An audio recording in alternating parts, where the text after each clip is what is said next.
Welcome to another video from DIY Daily. Just put a short video together today, just running you through a fix on this 2007 Vauxhall Meriva. It's quite a common issue. It's not just on the Meriva. I've had the same fault on the Zafira and on the Combo as well. Basically the issue that we've got no indicators working at all on the near side, working fine on the offside but not on the near side, and it's the same fix for if you've got the offside not working as well. So it's not saying it's definitely this, but it is quite a common issue. We've had this fault quite a few times now. If you haven't already subscribed to the channel, just click on the red subscribe button below to make sure you don't miss out on any future content.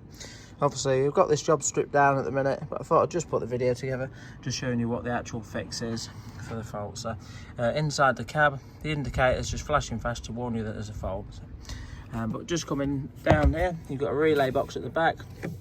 Basically the fault that we've got, this big yellow relay at the back there, let's try to focus on that. That's actually the fault there, and if you check out the description below, I'll put links to the relay and where you can get it from as well. So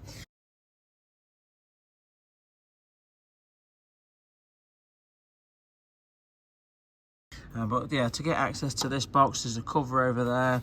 This piece sort of bolts up in there, but you do need to take the wipers off and take all the scuttle panel off to access it. But yeah, just thought I'd put the video together in case anyone's struggling with theirs. But yeah, hope the video helped. If you liked it, give it a quick thumbs up and subscribe to the channel. Thanks for watching, and see you next time.